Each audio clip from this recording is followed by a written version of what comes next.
It's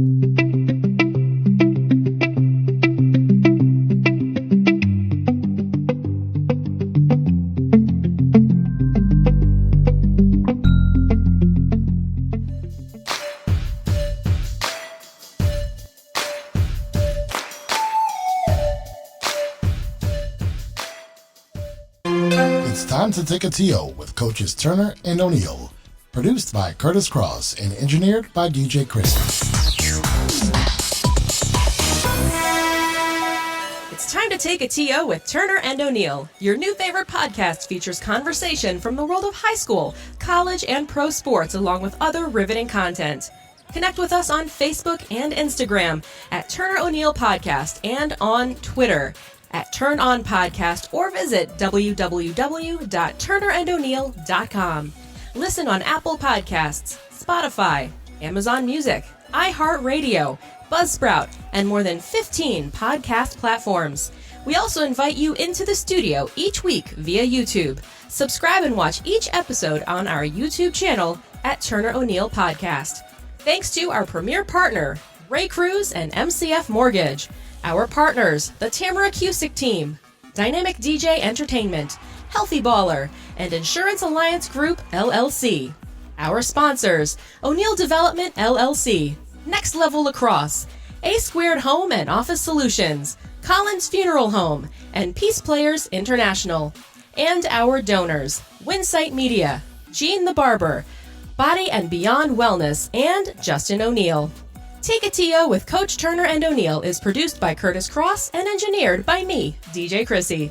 Now we welcome you to today's episode as we take a TO with coaches Steve Turner and Casey O'Neill. Here's your host, Kurtis Cross. Welcome to Season 2, Episode 6 of Take a TO with Turner and O'Neill. I am Kurtis Cross, your host, and with me as always is Coach Steve Turner and Coach Casey O'Neill. Our engineer is DJ Chrissy, and together we welcome you into the studio for this week's episode, which will be called Turner and O'Neill Do Karaoke. That's what Chrissy, that's what she suggests. Our premier partner for Season 2 is Ray Cruz and MCF Mortgage. Ray is a friend of the program, and he is the only mortgage lender we endorse right here at Take a TO with Turner and O'Neill. Ray Cruz is mortgage intelligently. We'd like to thank our partners, the Tamara Cusick Team, Dynamic DJ Entertainment, Healthy Baller, and the Insurance Alliance Group, LLC. This week, it is not karaoke with Turner and O'Neill. We are keeping it right here in the studio, though, for an inside look at both coaches, their programs, and how they are navigating with the recent return to play for Coach Turner and the anticipated return to play for Coach O'Neill. But first, fellas, how are we doing this week? Let's start with Coach Turner. Doing great. Excellent. I know one reason why. What's that? The number 4. Nah. What about number 4? You called me on Saturday with a number 4. Yeah, 4 pounds. 4 pounds lost in the last week. My man. Let's go. Making that 14 and 5 weeks. All right. We can live with that. Come on. I definitely can live with that. We can live a lot longer when those numbers come down, right? Yes, sir. I hope so. I don't know. We're not going to go there. All right. But great weekend. Little more snow. Yeah. Sounds like we got a lot more snow potentially coming this week. No. Yeah, unfortunately. I hope not. But some possibility of over Wednesday, Thursday, and Friday. Right? All 3 days. Yeah. I got to pull the snow. And then potentially into the early part of next week. Come on. Yeah. Oh, Nice. But we know a lot of times that just ends up blowing over and we don't get anything, and it is what it is. But I right now, for where we're at, I don't want snow. Yet they cancel school for I half an inch. don't want snow. DC drivers Well, in the the snow. school won't get canceled. It's the extra activities, and we don't need those canceled. that's what we don't want We don't canceled. want those canceled. But great weekend. Checked out the Super Bowl. Little hoops, little lacrosse. Let's Yeah, go. It was a very, very good sports weekend. Yes. Coach O'Neill, talk to us about your weekend, sir. Well, first and foremost, there's a good buzz. There's a good energy in the studio tonight. All I right. like it. I like it. All right. The team is ready to rock. Like Coach Turner, Super Bowl last night, ate some great food, watched it with the girls, did our part, stayed home, just watched the game, enjoyed it. I got a couple things to say about the Super Bowl.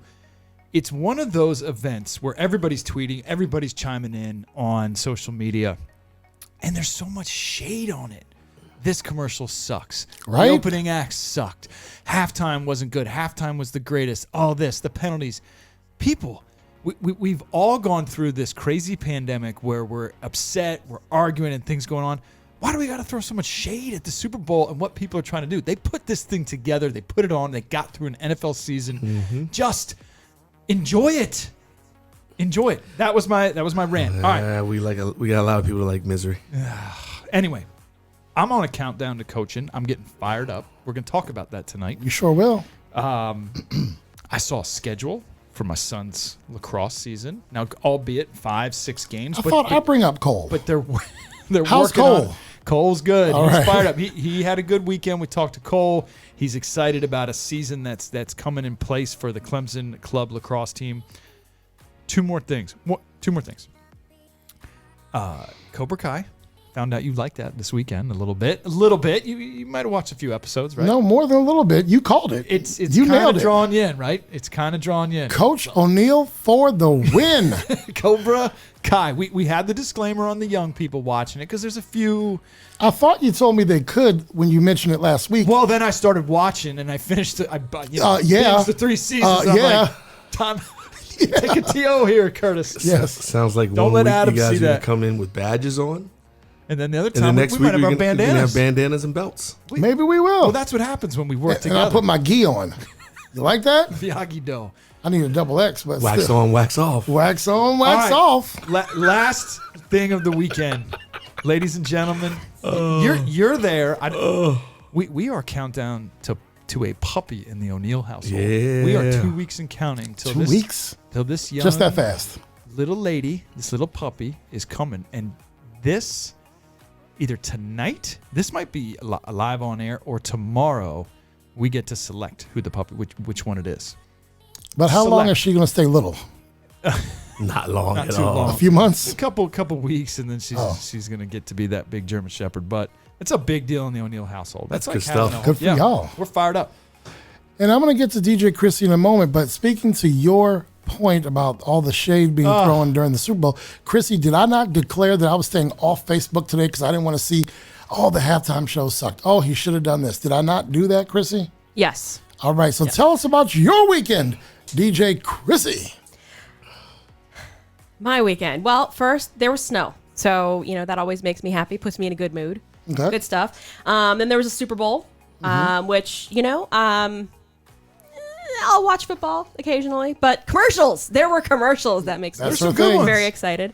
I looked forward to Wayne's World. It was funny. With your girl Cardi B. With Cardi B. I liked Cardi. I thought in that it. was good. Was hilarious. If I was not watching the Super Bowl, you know how I knew the commercials were on? Because this one laughs at every commercial. That's how I knew. The M&Ms, Doritos, Cheetos, they're always the big ones. Oh, the one But with Matthew McConaughey. Yeah, that was pretty good That too. was pretty good. But the win, not funny, serious. Thought this was Chrissy's space, but okay. For the win, if you agree with me, the boss, Bruce Springsteen, and Jeep. Did you see that commercial? I missed I that didn't one see myself. that one. He did one. Do you know what I'm talking about? Talking about in middle America. Yeah, bring America Yeah, together. it had a political kind of statement to it, but they did it with such a smoothness. And who doesn't like Bruce Springsteen? He's the boss. The only Look reason that commercial up. I'm going to have to look it up. I didn't see it, but I think you said that was Bruce Springsteen. And I may have gone, out of the room for a moment or whatever, but I'll have to look it up then. I it guess out. so. All right. I'm not, what? What? Oh, she wasn't finished because he interrupted. This has nothing to do with the weekend, but I have to chime in. Wouldn't a karaoke episode be fun? Uh-oh, she's on. going back to that one.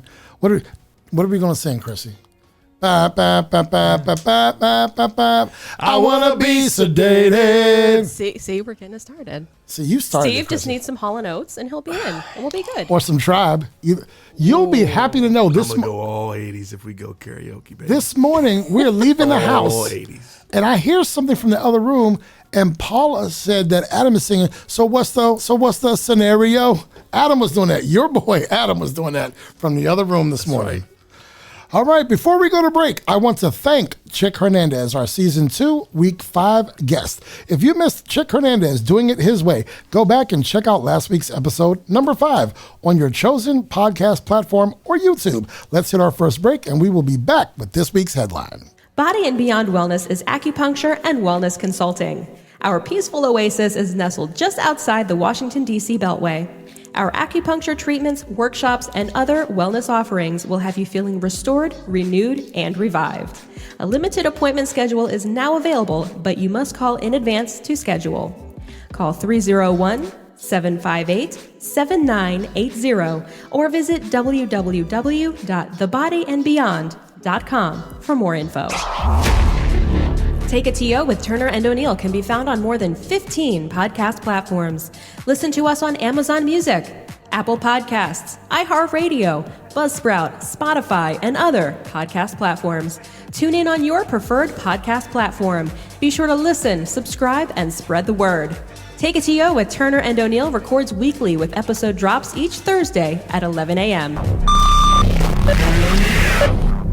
Take a TO with Turner and O'Neill. I'd like to thank our friends of the program: Shane Benson, Todd Bradley, Paula Cross, Susan and Brendan O'Neill Sr., Daniel Richard, Noah Richard, Andrea Terrones. If you would like to become a friend of the program, go to www.turnerando'neill.com and click Become a Friend.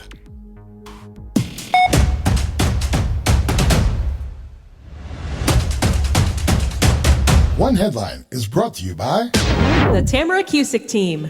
Ready, set, sold. Real estate is more than just houses. It's about people too. The Tamara Cusick Team offers an all-inclusive approach, making the home buying and selling process efficient, financially smart, and stress-free for you. From home prep-up to complimentary staging, expert counsel to an experienced and qualified team of professionals, let's chat houses. The Tamara Cusick Team isn't just a partner. They literally sold us the home where the Take a TO broadcasts from each week. Visit www.tamara4homes, that's the number 4.com, or call 301-780-4663. Portions of the podcast were previously recorded. Now, back to Take a TO with Turner and O'Neill. Impromptu roundtable. I like the Samuel L. Jackson commercial. He got eaten by a shark or something. The Mountain Dew commercial with John Cena, right, Chris? And Matthew McConaughey. He was like a 1D It was like person. a cutout or something. Yeah, and then he went 3D. into the machine and couldn't get Doritos. back out. Yeah, the snack machine, right? Yep. What about you guys? Which ones did you like? I thought that was a good one. I thought the Shaggy one was kind of creative. yeah. That was creative. I thought that was creative. Speaking of that commercial, I'll tell you the one that got me is, and it's because Jared convinced me to stop. The one that was like it was like a second, and it forced you to have to go back and pause and read it. And I can't think of what it Is what that it the all one you were was. talking about, Chrissy? Probably it was something about losing a bet. It was like It was like a letter almost. yeah. Yeah, she was talking about that one too. I mean, the commercial went like in 2 seconds. I didn't get to And then read Jared it. was like, "Dad, pause it, rewind it." And then I paused it, and he read the whole thing. And then we went on, and we were all saying like, "Damn, that's kind of creative because it made you- it made you go back and look." Right. Well, Chrissy was talking about that same one. We know you're on the Springsteen one. that hit me late. I think it was between the third and fourth quarter. It was late in the game, and the game was Yeah, kind of it out of was. reach by then. But when I saw that, and I drive a Jeep, Right. Jeep Grand Cherokee. That's my car. I love it. And I saw the little Jeep, and I saw, a voice heard a voice that sounded familiar. It was the boss, and it just go back, see that commercial, folks. I'm going to have to YouTube it. It was a good one. Card- but Paramount Cardi and Wayne's CBS World was did a good. good one of everybody kind of making their way up to the top of whatever mountain that is. Right. It's not Everest.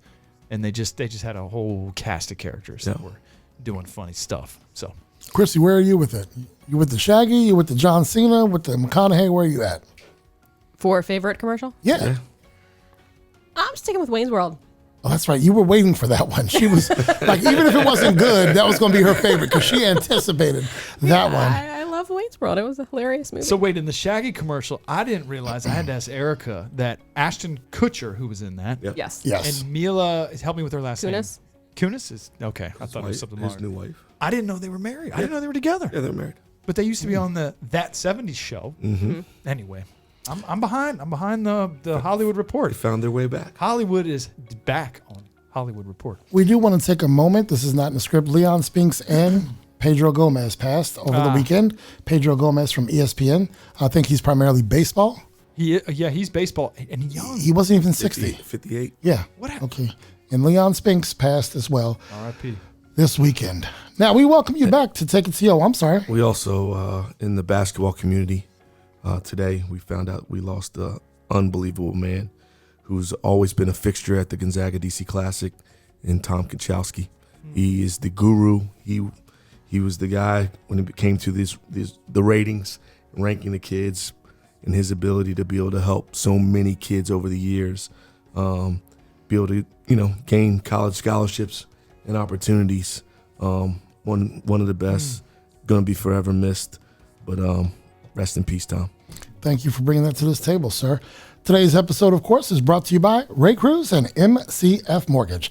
This week's headline: the NBA issued warnings about Super Bowl parties, telling players, coaches, and others not to risk being a part of these gatherings during the Super Bowl, yet plans for the NBA All-Star Game continue. Steve. Oh, no. The fans want what they want. Hats off to the commissioner. He understands that. So he's trying to make sure that we can have that game. Take it or leave it, I guess, for some. But if we have an opportunity, those guys can get on the court safely and put on a show for the fans of the game of basketball. I think the fans deserve it. All right, Coach O'Neill. I agree with that. Look, folks are going to do what folks are going to do when in terms of New Year's Eve parties, Super Bowl parties. While we agree or don't agree with what they're doing, I would like to believe that these professional athletes are doing the right thing. They're going home, right? You saw LeBron James in an interview. You saw other people. They're just going home, watch with their family, do what they do. I think the Super Bowl, in a weird way, and that's quite the production, showed that it can be done. I do think the All-Star Game can be done in the right setting, and that they'll get through it. They'll find a way. And here's the thing. I would love to see our All-Star Games get back to that notoriety that once was, because I remember, and there weren't many bullets when I was a kid that would make the All-Star Game. But if one, snuck in there, whether it was Bernard King, I'm talking Jeff Malone, or in the 3-point contest, like a Tim Legler or somebody that's in there. I used, as a young kid, would get fired up to see that DC logo or whatever that's in the All-Star Game. Mm-hmm. I think there needs to be that importance. And when it's a society of such big-name players, they got to find a way to get it done. I think it's okay. Oh, I'm not suggesting they're not going to. The question is not necessarily should they have the All-Star Game, but it's kind of like. But it is being questioned. It's being questioned. Sure. All so telling them not media. to hang out and do these things, but yet at the same time. But let's have an All-Star Game. That's what I'm talking about. And I get that. I get what you're saying there. I just think they can find a way to do it. Now, that's not priority. You got to get to that NBA Finals, Western Conference, Eastern Conference Finals, whatever they need to do. But they can find a way to make this All-Star Game. I guess I want to make sure that I'm not bringing dunk contest. Woo. Oh, I do too. I guess I want to make sure I'm not bringing to this table should they have the All-Star Game or not. Right. I'm bringing to the table. It seems kind of ironic. You're telling them don't go hang out at folks' homes, but come hang out in Atlanta and let's all get together down in Buckhead, right? Where they're going. Where it's always Freaknik, right? It seems like Atlanta and Florida seem to be places where things aren't being observed. That just seems ironic. I'm not a fan of the message he sent. I'm a huge NBA fan. Sure. I want to see that game. If it did not happen, I wouldn't be upset. I'm not upset that they went into a bubble and told guys, hey, you got to chill here. Let's do it the right way. So I want as much NBA as I can get. Yeah. The message seems ironic, though. That's all I'm So it's almost suggesting. like a slap on the finger when the guys are like, look, we've been following the protocols and doing what we got to do. Most of us have. Why? That's true. And LeBron, and that's I think every sport. LeBron and Giannis seem to express a disinterest in an All-Star game for whatever their own reasons are. So I just wanted to make sure it's not like should they have it or not. That's ironic. Tell us not to do this, but yet everyone come here so we can make money for the NBA in Freaknikville, Atlanta. And that is your one headline. Gene the Barber, located in downtown Silver Spring. Gene the Barber has been in the business of making you look good for more than 20 years. Kids cuts, adult cuts, men and women, Gene has the experience and style you're looking for. Contact Gene the Barber for an appointment by calling him direct, 240-687-7253. Our producer uses Gene the Barber and he's available for your next barbershop visit as well. Call 240-687-7253 and tell him Turner and O'Neill sent you. Building your brand is an important part of your business growth. By advertising with Take a TO with Turner and O'Neill, you'll gain the exposure and brand recognition behind our podcast. In Season 1, we reached a total of more than 100,000 listeners, viewers, subscribers, and website visitors combined. Your company will benefit from our popularity online and during the podcast. Advertising with Turner and O'Neill equals exposure on Google Podcasts, Amazon Music, iHeartRadio, Spotify, YouTube, and more than 15 listening platforms total. Inquire today and let's partner to build your brand. The Starting Five is brought to you by Insurance Alliance Group. Manages the gap between damage appraisal estimates from your insurance company and what you are rightfully owed based on your policy.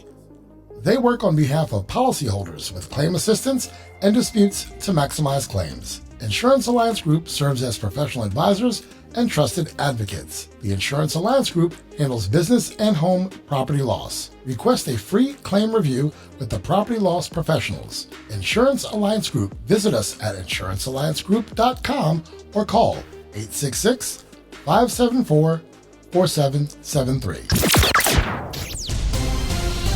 Portions of the podcast were previously recorded. Now, back to Take a TO with Turner and O'Neill. The Starting Five.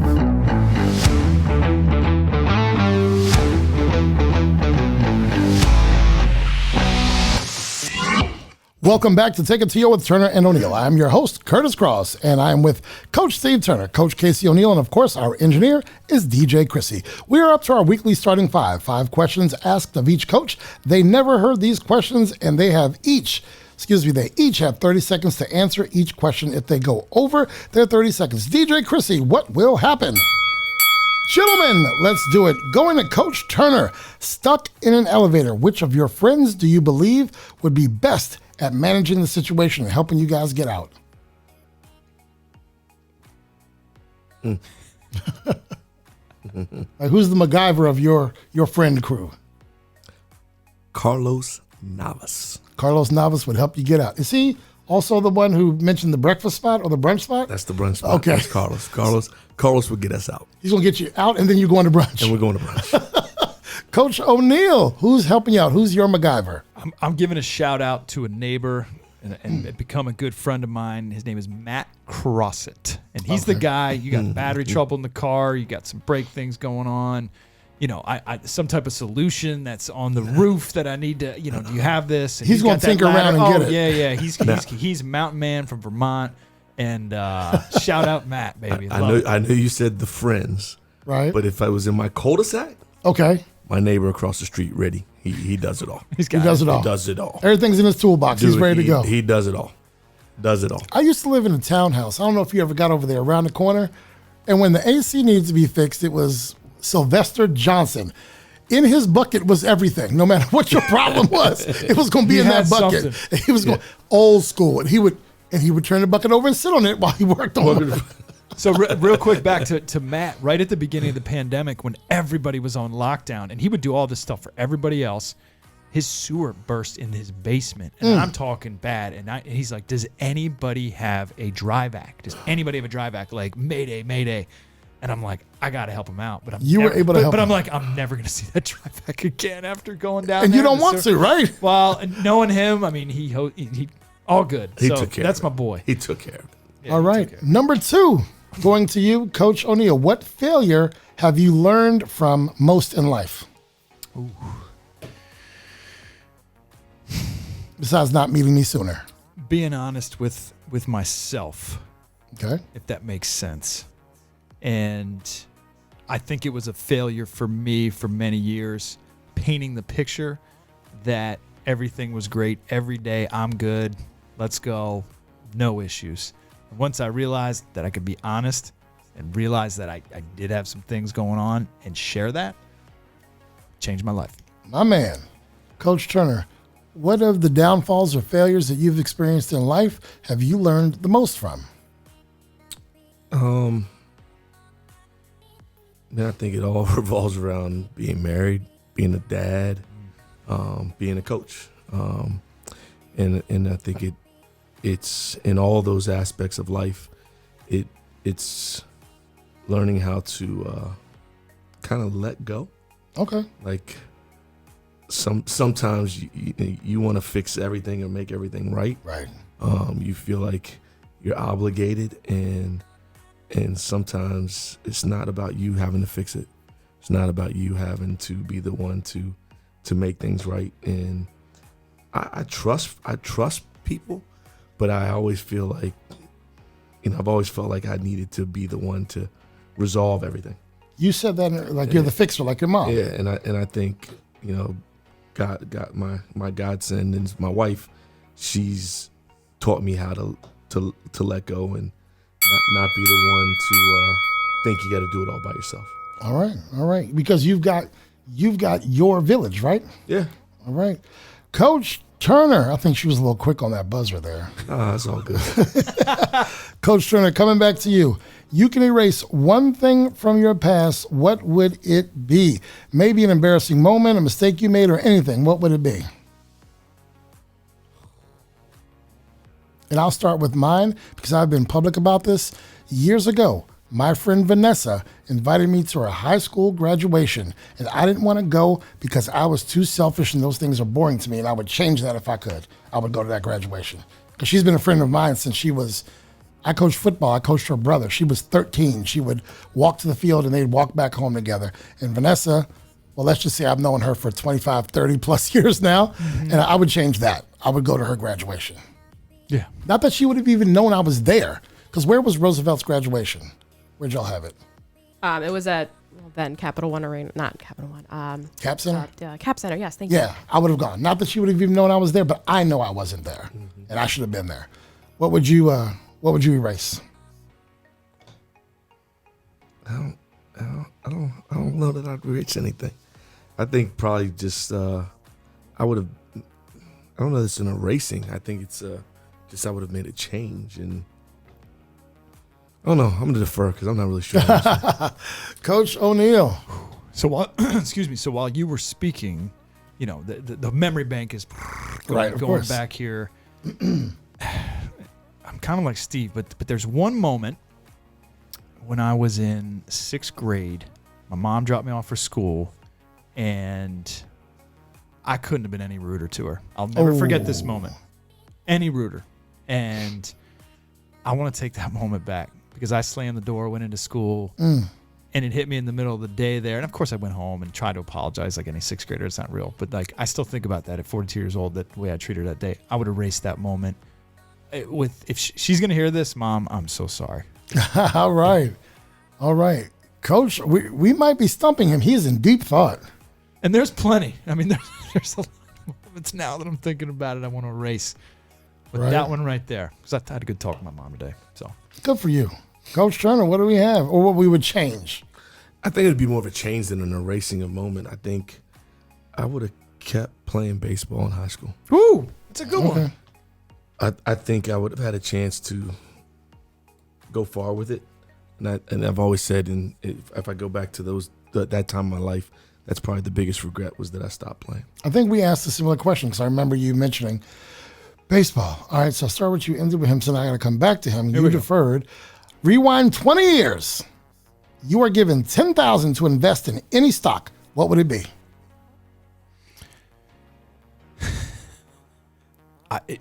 It would probably be, and I don't even know if it was there 20 years ago, but it'd be like Purell.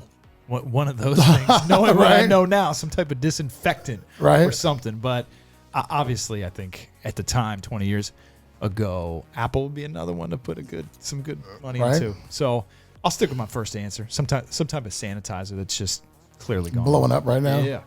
All right, Coach Turner. He just said the one that I was already Apple? thinking. Apple. Yeah. Apple. Hands down, right? Hands down. Apple. Jordan brand. Apple. Or I'll give you another one, especially after we saw what just happened with GameStop. PlayStation. PlayStation. All right. Sony, the PlayStation division. Yeah. All right. I would say, not that I'm getting asked the questions. I think it's got to be Go for it. it's got to be Apple, Google, or Amazon. Yeah. It's got to be one of those three. Amazon would have been the other one I thought about. But I don't think Amazon was there 20 years ago. Amazon's been around 21 years. Ooh. Yeah. Touche. Yeah. Name one thing, Coach Turner, that you believe has been the greatest invention or evolution since your childhood. I've got one. I mean, cell phone. Okay. Yeah, I'm gonna go with the cell phone. I'm going with the internet. I'm going with the internet. And my other answer would have been the online marketplace. Because Bezos came in and he literally said, I want to tell you this. He didn't tell me anything, but he came in and reshaped how we shop so much. What was it about? Maybe a year ago, I needed a shaver. And Amazon couldn't get it here today. I'm used to, you can get some same day stuff. And I literally for a moment forgot I could drive my ass to the mall and go buy it. Because they've programmed me so much to go online and get it. You were going to say something? I was going to say shout out to Sky Coach in our lacrosse games. We have the Sideline app now, so that our film that's being recorded way up there in the tower is on the sideline for a high school lacrosse game. Right. Pretty good technology right there. Pretty good. That's the internet. But it's the internet, baby. All right, ladies and gentlemen, that is your starting five. The starting five.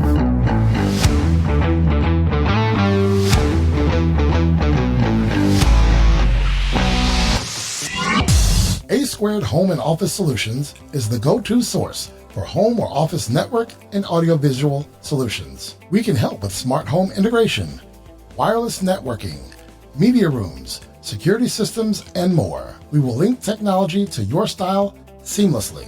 Visit homeandofficesolutions.com for more info. Take a TO with Turner and O'Neill would like to thank our partners, sponsors, and donors. Our premier partner, Ray Cruz and MCF Mortgage. Our partners, the Tamara Cusick Team, Dynamic DJ Entertainment, Healthy Baller, Insurance Alliance Group, LLC. Our sponsors, O'Neill Development, LLC, Next Level Lacrosse, A Squared Home and Office Solutions, Collins Funeral Home, Peace Players International. Our donors, Winsight Media, Gene the Barber, Body and Beyond Wellness.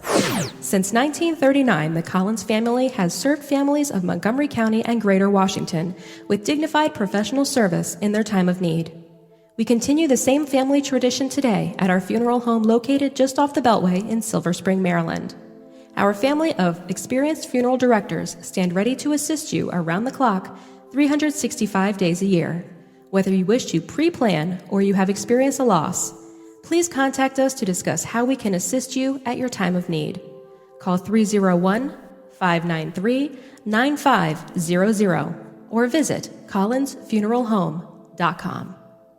Winsight Media. Winsight delivers connections and intelligence to four of the fastest growing verticals: convenience retailing, grocery businesses, restaurants, and non-commercial food service through broad and cutting-edge platforms. No company is better positioned to meet the food industry's needs than Winsight. Connect with us at www.winsightmedia.com. This segment of Take a TO with Turner and O'Neill is sponsored by Ray P. Cruz, Mortgages Intelligently. Portions of the podcast were previously recorded. Now, back to Take a TO with Turner and O'Neill.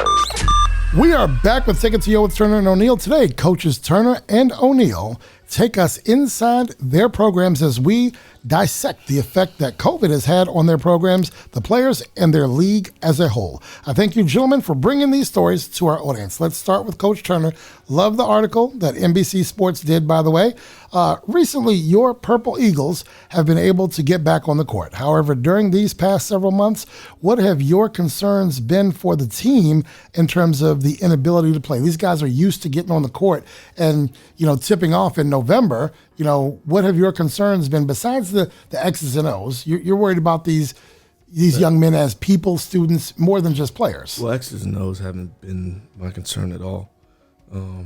It's been what I talked about in the article. It's the mental health, and kids at this age are not made to be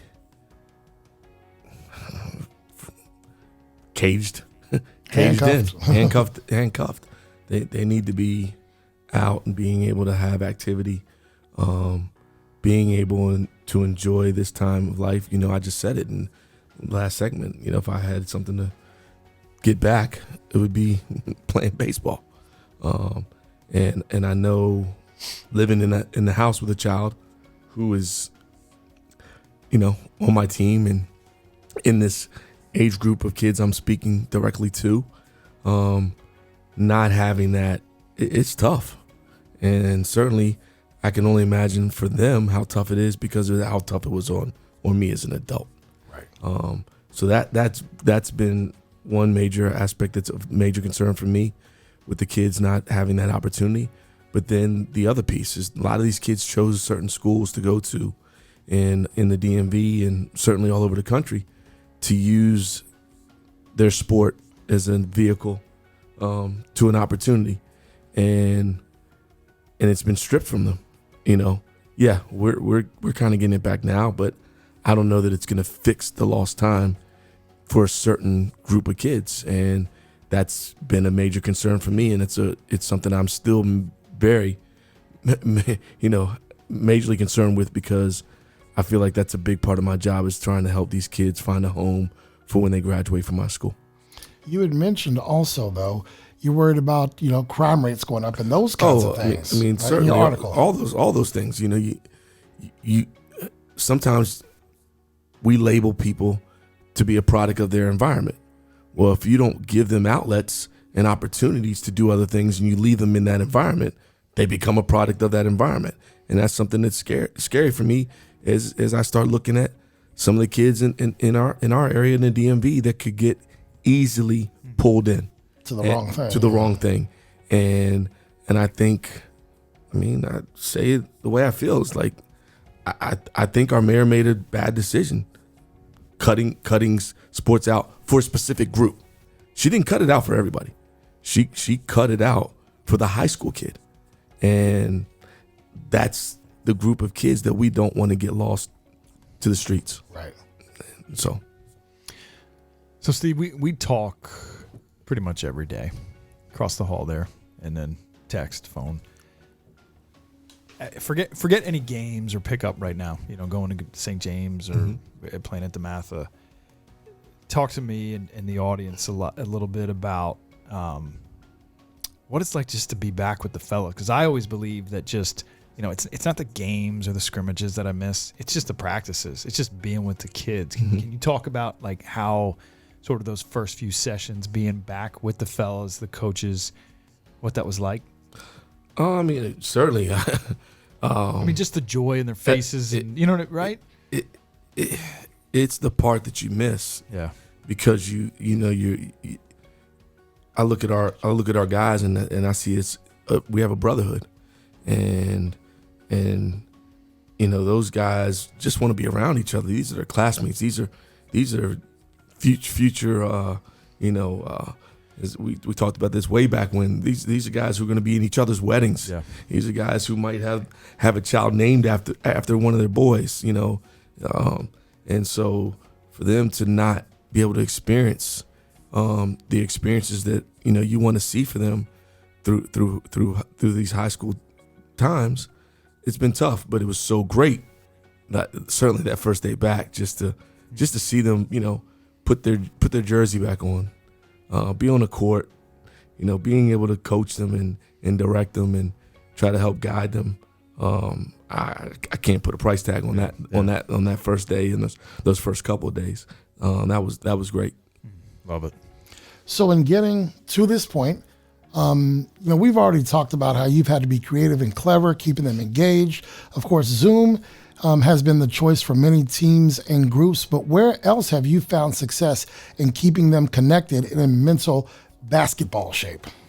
Or are they doing it on their own? Or they're basically were left to do it on their own. I mean, the only thing that I could do with them is Zoom calls about the things that were going on in life. And then we had Zoom yoga pretty much every Wednesday. Right. And then, you know, I also didn't want to over inundate them with Zoom. They had enough of that going on with just being in the classroom. Right. So, but you know, I'll be honest, selfishly, I wanted to stay connected, so that's the only way I could. And so we certainly took advantage of it to the ability that we could. And then it was just, you know, a text here and there, a call here to talk to certain guys and make sure they were okay. And you know, and you're still dealing with recruiting for some of these kids. So you're trying to check in with them and their families to hear what coaches are having conversations with them directly versus the coaches who are having conversation with me to let them know that, like, you know, we're still working. Don't lose hope, and you're not the only person sitting in this circumstance. And the world is changing, and those colleges are gonna have to change the way that they do things. So don't let that be something that you feel like you're left behind, because you're not. You're not. It's certainly going to be a little different. Certainly going to be a little more challenging, but know that you're not the only one out there. Like, I think sometimes with kids and families, you have to paint the picture so they understand, like, you're not the only one going through this. In the moment, sure, we all feel like whenever we're going through something, it's just us. Right. It's just me. Oh, what about, you know, what about me? Woe is me. And no, everyone's going through it. We're going to figure this out. That's my job. Coach, so speaking of film, not Zoom film, talk to everybody about the importance right now of game film, of practice film. And so, and what I mean by that is, you know, obviously we've got great technology with Huddle, it used to be crossover, but sort of the race now to get that film for a lot of your players so that can go out. Because we had a conversation today about a coach, University of Oregon, right, out there, and they, because of COVID, they got 2 weeks off and they can't do anything, so they're watching high school film. So talk about the importance of getting that film of all these games and getting that out there. Well, I mean, I think that was my biggest, you know, I guess, fight for finding a way to get us back to a court and back to a practice, is that I knew kids are going to need that film to have their best opportunity to be seen during this time, you know. With you. Right, one thing maybe with AAU or club if they're doing that on the side, but those coaches want to see with you. No, and their teammates. The college coaches really want to see these kids playing in their high school environment, right? And so it's so important to be able to get that film to them and to be able to help sell the young man or young woman that you're coaching. And certainly for me, it's, you know, wanting to try to help as many kids as I can. And you know, right now we got a late start compared to a lot of the guys who are in our conference or even in the area or in the country. I mean, there's some states that didn't stop. They've been blessed in that way, being able to help their kids. But it is so important right now for us to be able to get film, and that's what the college coaches are conveying to us. And so I hope that, you know, administration and people who are making the choices on how we can do different things for our kids and how we can make things happen for them don't lose sight of that. Yes, I think we have unbelievable institutions that our kids come to and get great education, but they also come to our institutions to use this sport as a vehicle to get to college. So being able to accommodate safely, I'm not going to try to do something that we can't do safely, but being able to have more time with that, it's crucial right now, especially for these seniors who in a lot of ways aren't being seen at all. And I'm going to say for our next two classes, because there's some other things that are coming down in the NCAA that are going to affect them and squeeze them. Like, I got blessed to be able to ask a question a couple weeks ago on a high school, you know, national broadcast is the high school kid going to be extinct? And that's because the NCAA is about to pass a rule, no sit transfer. And then you've already made it clear that all these kids get another year. So the rosters are going to look different. Even the coaches who are wanting to watch film on these kids, they don't even know that they can recruit these kids. Right. So it's a mess, and I just hope that our bosses and the people at the top and who are making the decisions for these opportunities get and realize, like, I don't want to just be back on the floor coaching just because I love basketball. I want to be back on the court coaching and being able to create film so that I can help our kids, the kids that I'm entrusted with, that get accepted into Gonzaga, to help them get to that next phase of their life. Right. Same for the kids in the theater. Same for the kids in the for band. everybody. I mean, this, I've spoken on this a lot, and it hasn't been, basketball's not the word that I use. I've been using activity. Yeah. Because everyone's activity is different. We talk about it.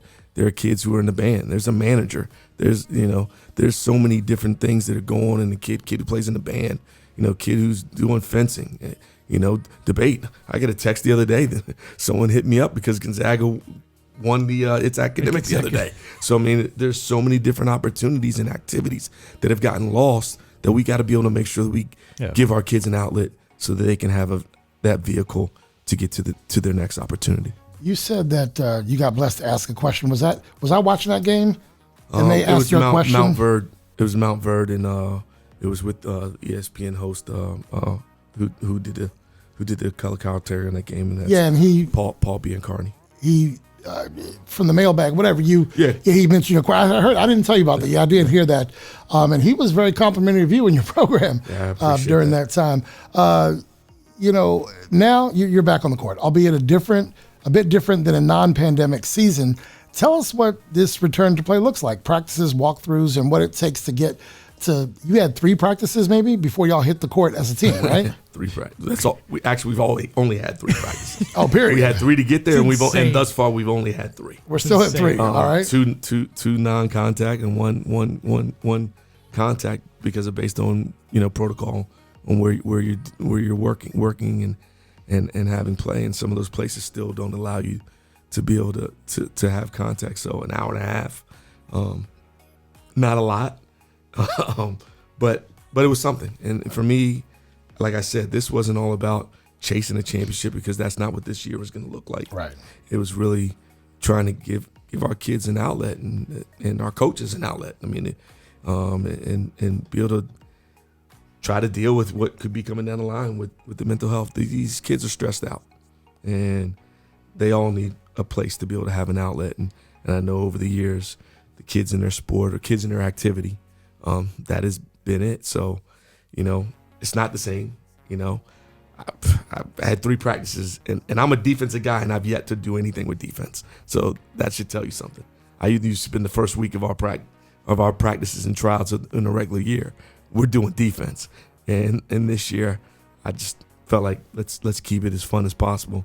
We're gonna focus a little more on offense, which is what they love. But even that, it's not in a place. We're not in a position to be as cohesive as we are. But that's where I have to say turn my hat off to the kids because they've remembered a lot of the things we do. They're trying to teach and speed up the process for the younger kids who are playing with them. And trying to reach down and give back to their brothers. So that part looks a lot different, Kurtis. Okay. Compared to where I'd like to be right now at this point in the season. Yeah. We're nowhere near there. But I'm thankful that we've had some opportunity to give these guys a little bit. And I pray and hope that we can get a little more. At this point, I mean, you're rearing up because you guys have talked about it. You got to win 3 games, right? And we're trying to get to that point normally right now. Sure. Right now, you need to be booking buses for Alhambra, right? And doing things like that, right? But it's different.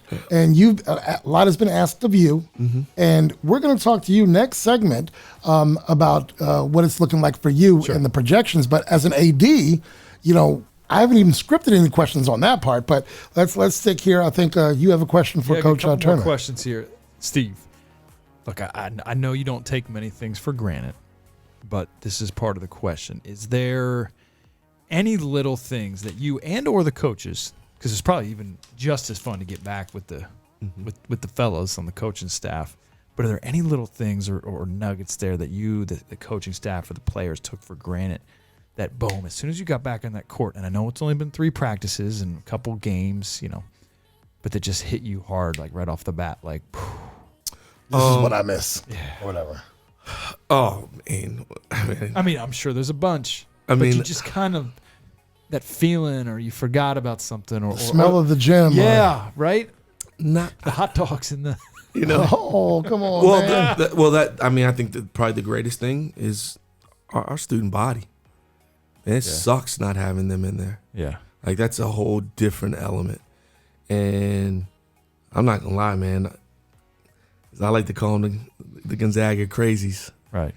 those dudes are worth 10 points, man. A game. Yeah. When we're playing in the Carmody Center, they're worth 10 points. Yeah. And, not being able to turn to them and you can't ride my little red wagon, like not hearing that I miss hits you hard. That hits you hard. And then I think the next thing is just, kids today want everything now. Yeah. And I think probably the thing I'm struggling with through us doing this right now is a lot of them still want that. Yeah. And they have to, in trying to get them to understand, like, you've been blessed with an opportunity that a lot of kids aren't getting. Right. Yes, I know you see other kids getting a lot more than you're getting, but let's just continue to be thankful because you could be sitting at home, stuck on Zoom, not even being able to get on campus for our hybrid situation academically, and now you're being given and afforded an opportunity to get back on the court. Like, cherish that.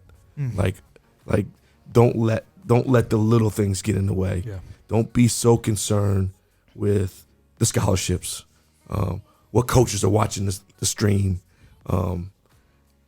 Just be thankful to be around your brothers and that you're being afforded an opportunity to play the sport you love or being part of the activity you love, and know that God's gonna make a way. Like, at the end of the day, trust. You got to, right now, I would ask any kid who's getting this opportunity to trust. And then also be thankful because there's some brothers of yours that maybe they're at another school. And we look at Montgomery County, Prince George's County public schools, DC public schools. They're not getting those opportunities. And I know a lot of you guys have friends who play in those other programs because you play with them on the AAU circuit. Like, be mindful that you're being given something that some other kid isn't. Yeah. So in a pandemic, we have the obvious changes that all of us, have had to make. And now you are back to somewhat of a schedule, but during this time, you have young men in your program who are looking for an education and an athletic life after Gonzaga. What hurdles are there still to climb for your juniors and seniors? And then how has this impacted your younger players who, this pandemic is asking them to be patient? And I'm not suggesting that your seniors are more important than your sophomores or what have you, but you've got seniors and juniors whose part of, let's say this is their clock. Part of their clock is gone now, and now you've got this much time to get them going, and you've got a star freshman or a sophomore who needs your attention, who you would normally be giving your attention. How has that shifted for you? Great question. I think that the people that need to hear this are the adults, their parents. Patience. Is patience is in that, some things that maybe you were expecting or wishing for aren't going to happen, but you chose some places to go because you at least say you entrusted your kid into that coach or into that school or into that program. And just like the same way you're going to want that coach to take care of your child when his opportunity or her opportunity comes, you've got to respect the fact that he's going to have to do this for some kids who are older than your child, and their time is right now. Like, clock's ticking and your dedication hasn't changed, right? I'm texting, double time? I'm calling, I'm writing letters, I'm sending film. That's what I'm doing with any of the free time that I get. So your tunnel had to change a little bit because you didn't get October, November, December to talk to coaches all around the country about, hey, I need you to tune into this game or whatever. Or did those kids in the spring and summer get to play with their club teams where they were going to get seen by these coaches? Right. So now it's you got to trust. You got to trust relationships, right. And I think it's important for families to realize, like, this is why you make some of the decisions you make, because you want to know that your child's in the hands of someone who can at least get on the phone with someone, and those people trust him to now sell your child as a kid that can come and help their program and be a part of being successful at the school. So I feel so bad for having to get on a Zoom call with a bunch of freshmen this year to have to tell them that there wasn't going to be a basketball season for them. Right. And that, hey, I'm going to try to do everything in my power as, things change and maybe we're back in the gym in the spring and having some opportunity to get ready to play summer league, that we're going to do things differently. No different than I did this year with the varsity basketball. We made 2 varsity teams. Right. And gave them an opportunity, because there was a number of kids who were getting a little bit of an opportunity right now that wouldn't have even been in our program this year had we had a normal year. So I'm trying to get those parents to understand and appreciate, I'm coaching both teams.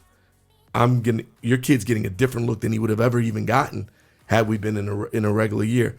You also, as the adults, got to cherish this moment and cherish this opportunity and trust in the things that we're trying to do to maximize opportunity for as many kids as we can. Because even in this situation, there are some kids who are getting a little light at the end of the tunnel, that some kids who sitting in the dark right now because they didn't have that same opportunity.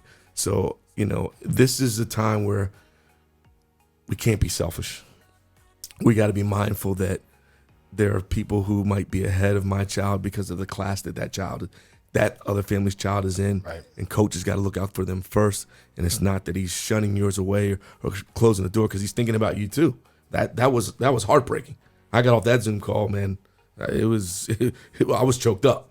And it's because you see those faces and you feel like you're crushing their dreams. But all the while, you've been trying to do everything in your power to give it to everybody. And sometimes we can't give everything to everybody. And that's the toughest part. I think that's the toughest part about coaching that people don't get.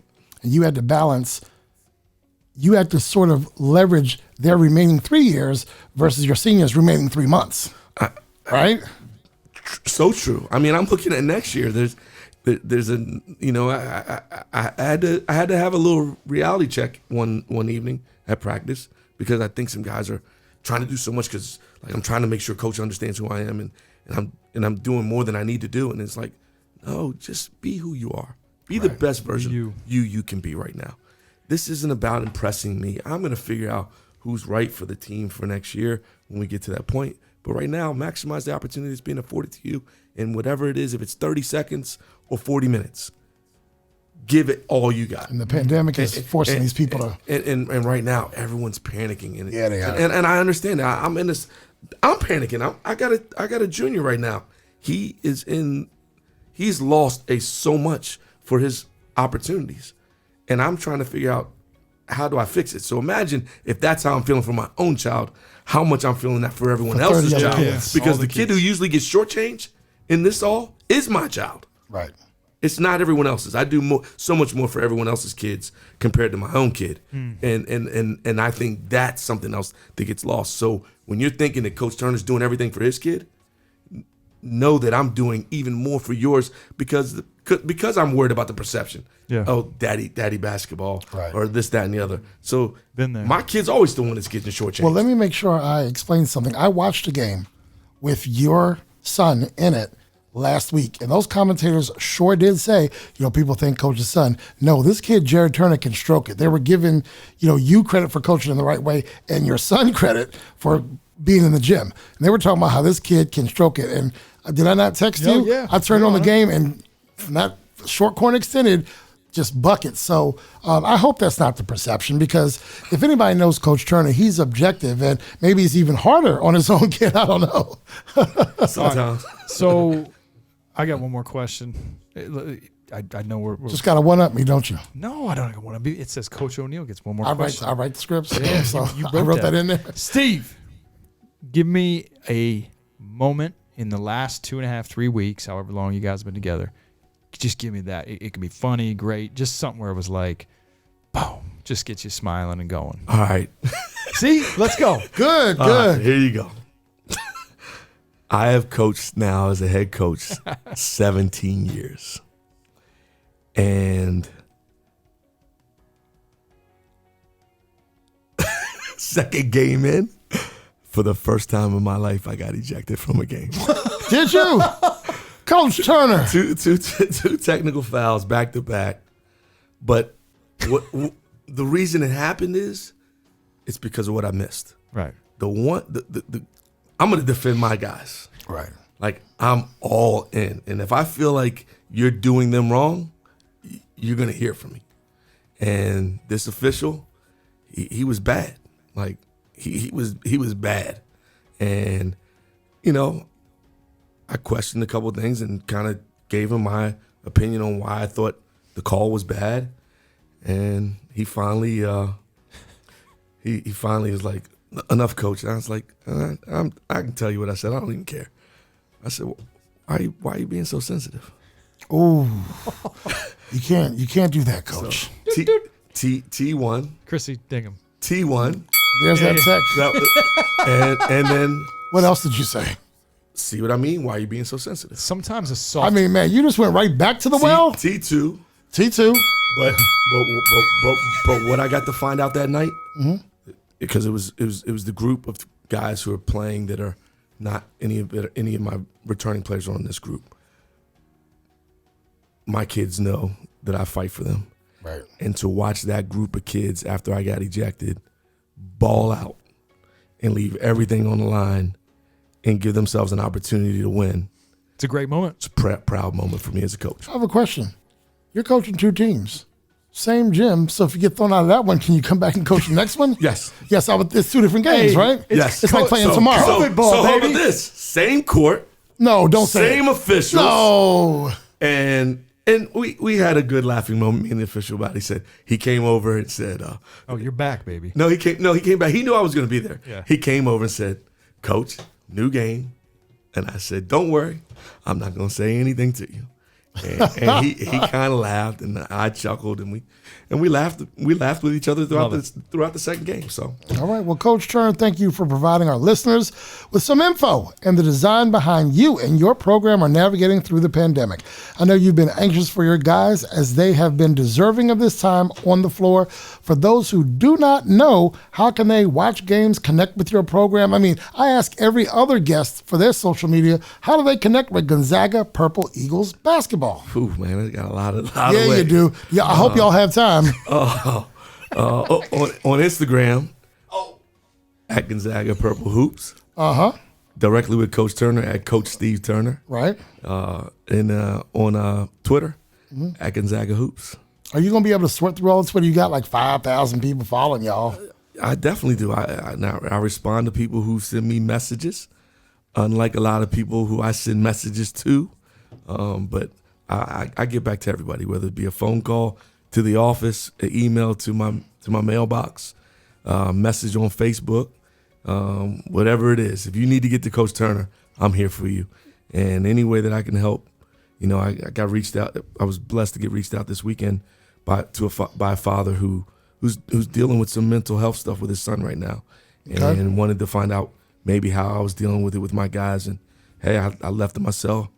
I'm here. If I can help you in any way, talk to you about some of the things I'm doing with my guys, be more than happy to talk to you about what you might be able to do with your own job. So folks out there listening that don't know us as well, I work with Coach Turner. I've worked with you, 18, 17 years? Yeah. He's a mission-driven coach, folks. He does an incredible job with the young men, not just on the court, but off the court. He is always a sounding board for them. He is always that papa to give them that advice. So keep doing your thing, man. But I will say you missed one of your handles. Uh-oh. At Turner O'Neill Podcast. Oh, man. Baby. Come on. Oh. I goes told you without I got saying. too And many. I'll say this. I think that goes without saying. He's If a there- hell of a if- lacrosse if- assistant coach as well. We'll talk about that in the next I got a championship ring, too. All right, so here we go. If everybody else gets to mention their social, I have to let you do it. And everyone else also gets this. Ladies and gentlemen, the head coach of Gonzaga College High School DC's men's basketball program, Coach Steve Turner. Thank you, fellas. That was fun. Thanks, Coach. All right, so that's Coach Steve Turner. DJ Chrissy, let's have a word from our sponsors. Next Level Lacrosse.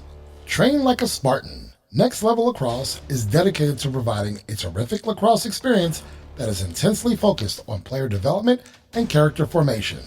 Players at all levels will improve significantly through professional coaching and carefully designed training programs. We stress proper technique and a tireless work ethic, from beginning programs to rec leagues, travel clubs to summer programs. We develop the young and experienced players alike. Next Level Lacrosse has a rich tradition of running the best middle and high school lacrosse leagues in the DMV area. You will find us at www.nextlevelspartans.com or call 240-497-1460. We invite your questions, comments, and show ideas. Simply go to www.turnerandoneil.com and click Submit Your Idea. Connect with us socially on Instagram and Facebook at Turner O'Neill Podcast, on Twitter at Turn Podcast, on YouTube, just search Turner and O'Neill, then subscribe. And of course, you can visit our website at www.turnerandoneil.com. O'Neill Development is a custom builder in Maryland, Virginia, Washington, D.C., and the Eastern Shore. Recognized nationally as a premier builder, O'Neill Development has received awards for historic restoration and urban infill work. Committed to best practices in green building, O'Neill Development also provides support in budgeting, architect selection, and design development during the critical stages of planning. O'Neill Development, building, remodeling, and development since 1975. Find us at www.o'neilldev.com or call 301-840-9310. This segment of Take a TO with Turner and O'Neill is sponsored by... From Washington, D.C. to Ocean City, Woodbridge to Columbia, Richmond to Virginia Beach, the hottest DJs are right here. The Mid-Atlantic Professional DJ Association. Current social distancing does not allow for event gatherings in the traditional sense. When it's time to plan your bar bat mitzvah, office party, Sweet 16, or any event, we've got your party solution. Dynamic DJ Entertainment is your virtual event experts. Our virtual events division has perfected an entertainment experience like none other. We bring the celebration to you. Contact us for virtual trivia, office parties, nightclub nights, or any event. Dynamic DJ Entertainment is your virtual event solution. Visit www.mapdja.com or call 301-942-4500. Portions of the podcast were previously recorded. Now, back to Take a TO with Turner and O'Neill. We are back with Take a TO with Turner and O'Neill. Thanks for listening and watching as we enjoy meeting you here each week. This week, we are getting into the heart of how the COVID pandemic has affected the programs run by Coach Steve Turner and Casey O'Neill. Next up, Coach O'Neill. Let's jump right into this conversation. Unlike the fall and winter sports where a full season and nearly the entirety of that winter season respectively were had, your sport was cut short just a few games in. Take us back there. And what was your expectation then in March of 2020, nearly a year ago? And what I mean by that was when everyone had to pack up and you're like, guys, we got to go, we're not going to have any games this weekend or whatever it was. What are we thinking? 2 weeks, 3 weeks, and we're coming back? Where was your mind then? And looking back, you're like, wow, I really thought, like my wife teaches, as everyone knows, She thought a couple weeks and they were coming back. And her room is still as it was then. What was your thinking then? So I got to preface with this group because the season before was my son's graduating class. Okay. Class of 2019. And I've known those young men for years. And so the buildup that the 2020 seniors put in that offseason, leading up to that season, was one where I wouldn't say I was down, but I was a little lost without Cole around and those seniors and what's it going to be like? He's in college. Am I going to miss his games? And that group of 2020 seniors in the offseason was the greatest group I've ever had. Weight room, grades, ideas, attitude, fun. And it just brought my energy to a whole new level. And we, again, had graduated a big class, but this group, they were ready to go. I mean, they were ready to go. We had great scrimmages. We had 2 games. First game, we were down 9-0 to McDonough, one of the best schools in the country, best schools in Baltimore. We tied that sucker up in the fourth quarter, 9-all, only to come up short. Coach T, you got something? No, go ahead. But then I knew losing by a couple goals after being down that many goals, that we had something special. And we showed it in what we didn't know would be our last game a few nights later against another perennial power in boys Latin. See, that's what Coach O'Neill does. We schedule the top teams in the country in our out of conference. We just take on anybody. You're not going with no easy schedule, huh? We're going to play the best. We don't do cupcakes on our street. No, we want our out of conference because, again, it's about the last 3 games. And win or lose, if I can be as prepared for the final 3 games, I'm going to be that way. So I'm getting to the question here. We had an epic game against Boys Latin, back and forth, down 2, tied, up 1, tied. We end up tying the game with, a minute left, and then we score the game with 15 seconds, and we're 1-1. We knew we had the type of team, as I mentioned before, with these seniors: energy, smarts, fun, work, all that. And the next day hits, and we all hear about this. Well, we'd heard rumblings about this coronavirus or this COVID-19. We went along with practice like normal, told the guys, I don't know what this is, I don't want to know, but hey, we're going to have the best practice that we could possibly have. And to this day, the day after that game, that post-game practice was one of the best practices I've ever seen a Gonzaga lacrosse team have. I said, guys, we're just going to have fun with it. We can't control. There's things we can't control, and it's this virus or whatever you hear about. Let's just do it. Well, then it's the next day. It's Thursday, March 12th. And the school says, like many schools, we're going to go on hold for the next couple of weeks here. Shut it down. I said, well, can we practice? Can I at least see the kids tonight? Can we do something? And they said, yeah, you can, but everyone's going to be off campus by 7, and then it's shut down until at least spring break. So I'm thinking, okay. So, Kurtis, to answer your question, I had to sit in a room with the kids, look them all in the eye, and they all knew this, right? Season's on hold. It's on postponement. And I gave them the option. And I said, the options are, 1, we just go home and, we'll connect here in a couple of weeks and come back. And everyone kind of knew in their gut, like, this isn't good. Option 2, we can just go out and have a practice. Or option 3, we can have a pickup basketball game tournament, and then go out and play a Maryland versus Virginia game and just go nuts, and who cares? And they're all like, option 3. So we had a ball, right? They played a hoops tournament, and then we went out in the field and we played. And then we brought the guys in before they had to leave around 6:45. And I broke down a little bit. Not crazy, but broke down because in my heart I knew something, was going to be, this just wasn't right. This wasn't right. And I probably wasn't going to see these kids for a long time. Right. And I did everything I could, over the next couple weeks in terms of Zoom and what we're going to do. And any night that we were scheduled to play somebody, right, that was on our schedule, I would text the captains and the coaches the breakdown of that mythical game, right, of who had 4 goals and who scored the overtime winner, and they had fun with that, thinking they'd be back in May. And then, we could get the kids back in June or July at a summer league tournament. Nope. August. Nope. September. Nope. I mean, the hits just kept coming and coming. And it was a big dagger to me. I'm grateful for the time that I got to spend with my family. I know I'm giving a certain past guest a long answer here, but no, don't put nobody out there. I was thinking it though. But it was tough. It was tough to just keep having to give them hope, and then that hope just taken away from getting back, because that's all they wanted. They just wanted to get back together. We couldn't do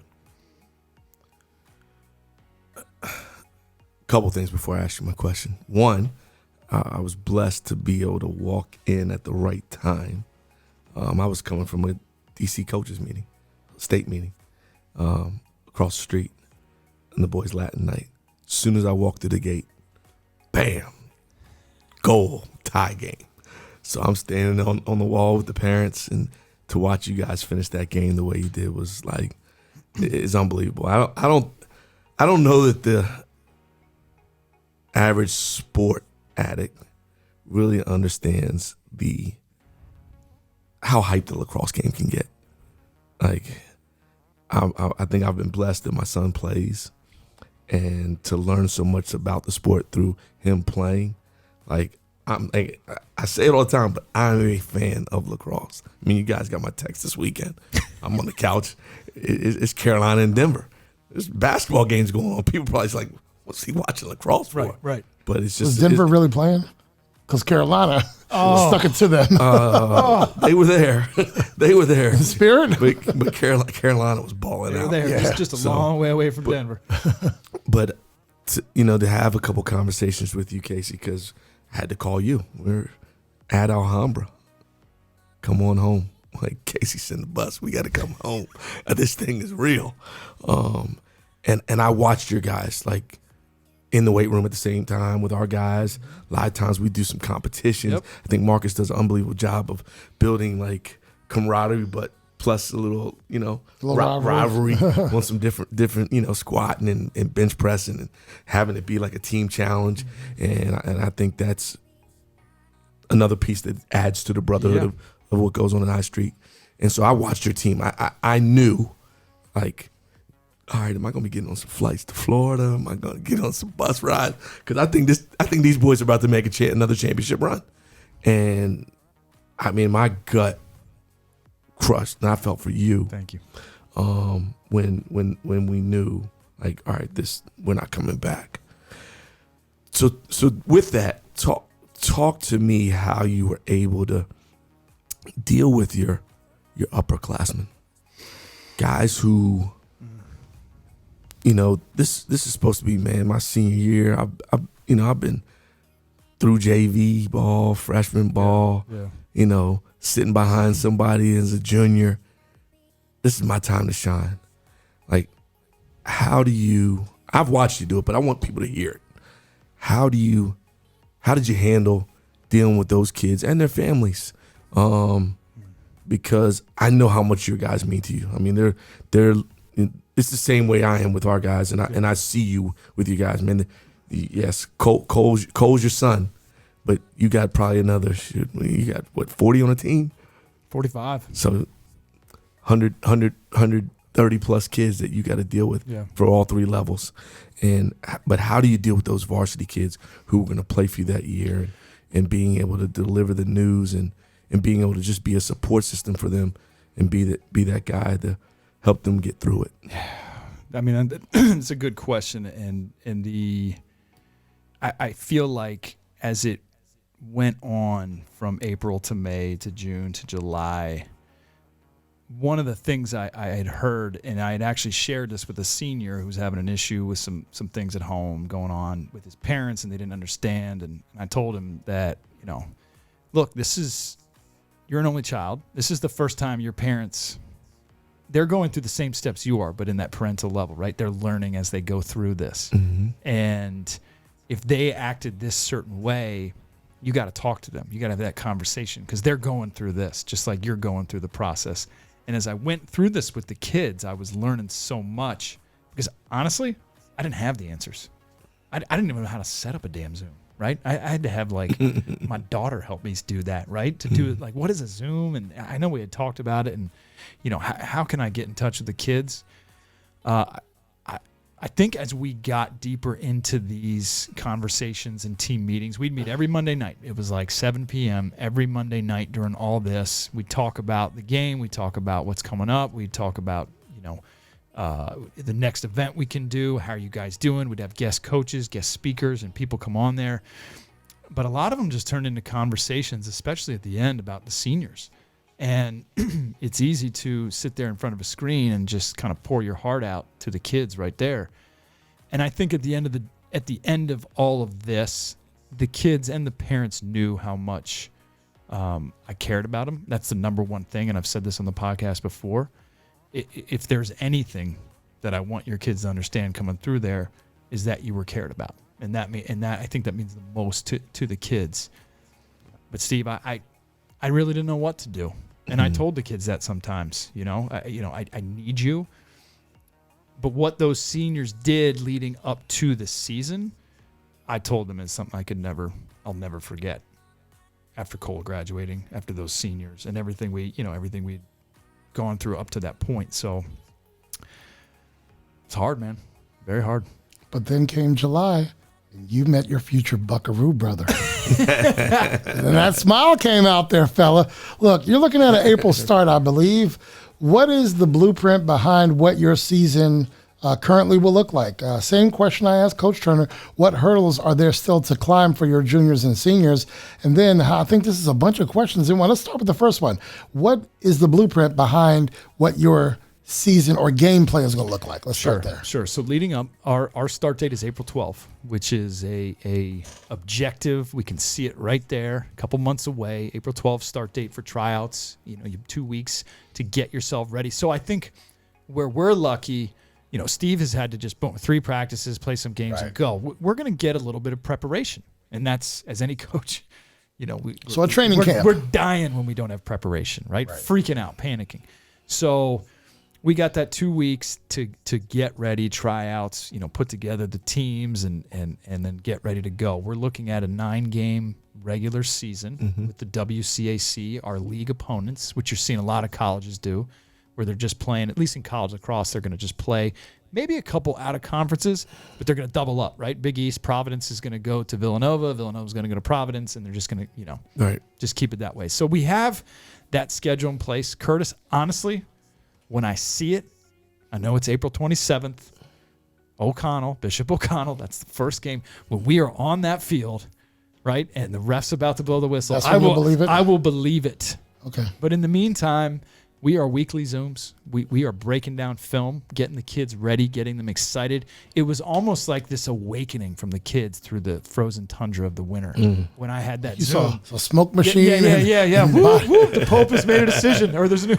So just to see the kids. I said, you mean that kind of decision, like the white smoke coming out let's go. right at the Vatican. Wow. So just the eyes, to see their eyes on that one Zoom. It was in mid-early January when we got kind of the word that this is going to happen. Again, we hope this is going to happen. Right. I keep telling the kids. Right. Because we've been there. This framework is starting to, you can see it now, right? You can see the frameworks. Look, they have their 5 days a week of stick work. They're lifting 4 days a week. They're running heavy conditioning 3 days a week. Now, granted, accountability all on their own. We do film on Wednesday nights. You're going to have some gargantuan players who are ready. He was talking about earlier. We lift a lot.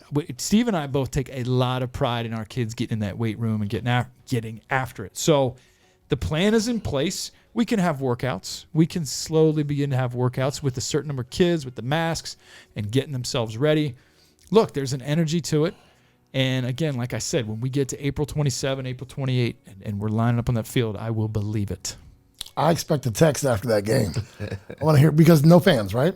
Probably not. No fans. So if there's any kind of stream, please let me know, because I promised you I would see you play soon. So I'm going to get you on the Twitter. Our managers do an amazing job on the Twitter.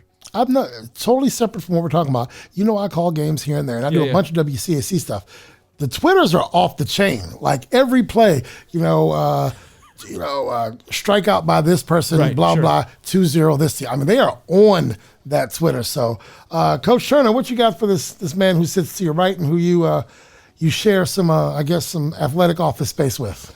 I'm gonna go back to the not being able to play, because I think there's some people who get lost in what we do. They lose their time from us. Who did you lean on during that time?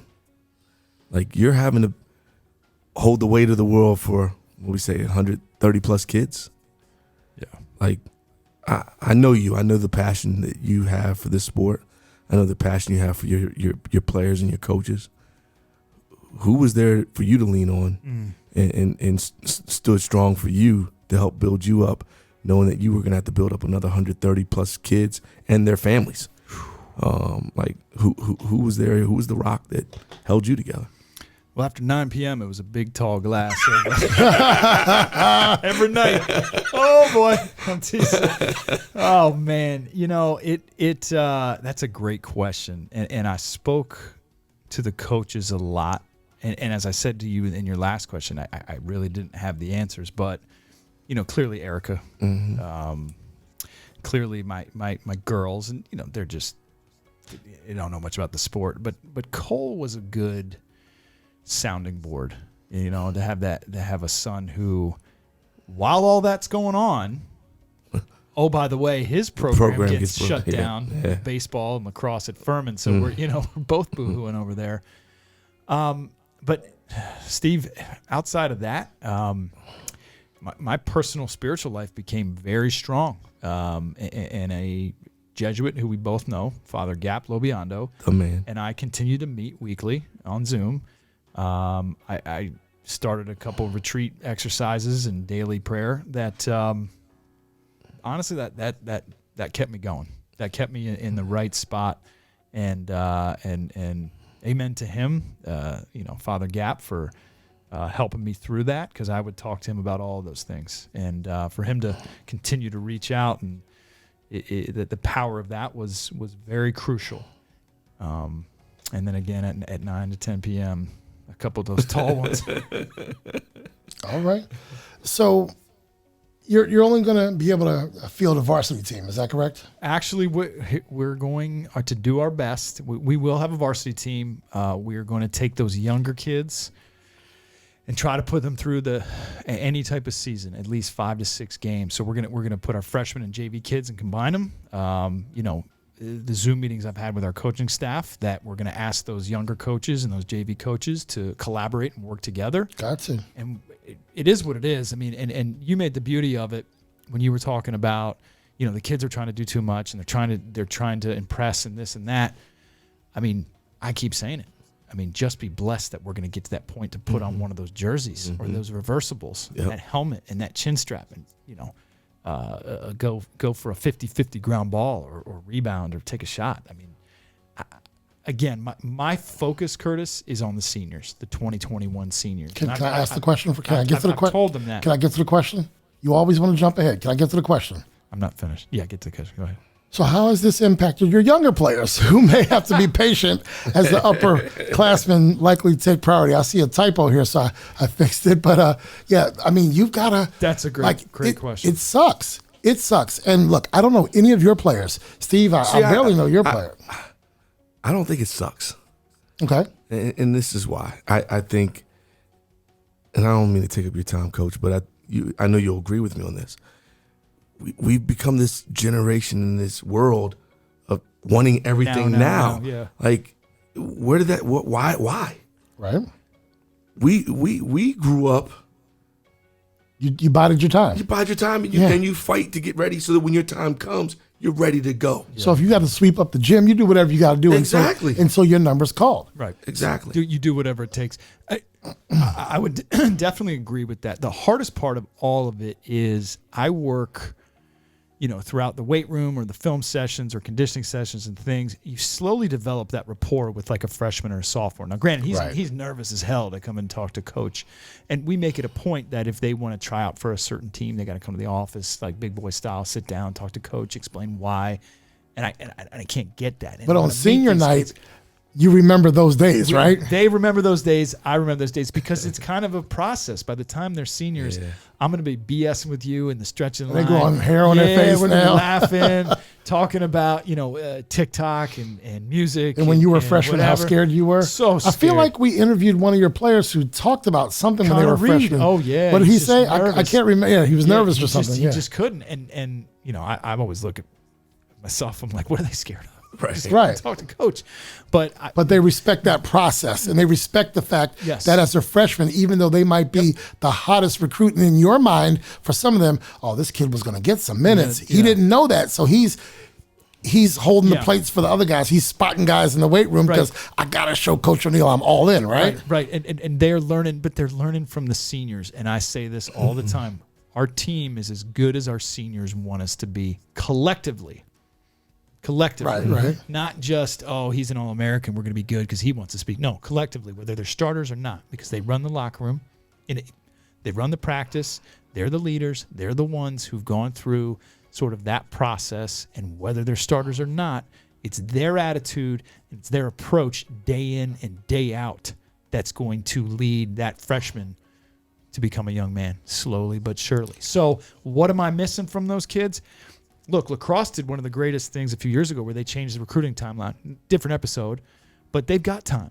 And what I need them to see is the accountability of the juniors and seniors now working on their own so that they can slowly develop that process. That's all I can pray for and ask. This is not a part of this episode, but it needs to be. every story, our listeners, our viewers, every story you hear about coaches who are not doing it the right way, I want you to understand that you can have that camaraderie in the locker room. You can have those kids as freshmen build up to want to earn their playing time without there being hazing, without there being bullying, without there being all of this. Because one thing I promised my mother, and it's not about me, that I know you guys, whether you promised it or not, I can vouch for you on. I haven't seen either one of your names in the newspaper for the wrong reasons. And I need those other programs out there who put winning above all else, who put all this other stuff. Well, it's tradition. We do this, we do that. Well, they got to carry our bags because they're the freshmen. You know, I don't know. I'm neither here nor there on all that garbage, but they're doing it the right way. You got rings, right? Oh, yeah. You got rings, right? Yes. And they're doing it the right. How many in a row, WCAC games at one point? At one point, we had won 84. So 84 games in a row can happen without some kid having a story that he's being stopped from telling because it looks bad for the program. You guys are doing it the right way, so thank you for doing that. And I know further that you're doing it the right way because you get your kids to come back on this episode or on this podcast, and they're talking about all that good stuff. They're talking about the scholarship they got because of the men of Gonzaga is what you call it. A man for others, right? Mm-hmm. Right. I'm hearing it, and you know Adam's going to hear it too. So anyway, and it's not about where he goes to school in the future. It's that if I'm hearing it from you guys, you're part of that village. Yeah. So I'm sorry, your question now, sir. But I needed to put the spotlight on you guys because what they're reading in the paper is the bad stuff. Not about you guys, but about other places. There are programs that are doing it the right way. Coach Turner. Talk to the listeners about, and if you were, not even the listeners, talk to the other coaches who maybe are struggling right now with how to deal with their kids and how to start prepping for what is going to be their season. You know, maybe some of the things that you would tell them they should be mindful of that maybe not even necessarily about the play. Yeah. One of the number one things I think, and granted, it's different right now because of the way Zoom and everything's happening, and you're probably not seeing them on campus as much. Mm-hmm. But a couple years ago, a lot of coaches do exit interviews, right? How was the season? We do that. How was the season? Anything you want to work on? Any complaints or this or that? But the preseason interviews is so vital.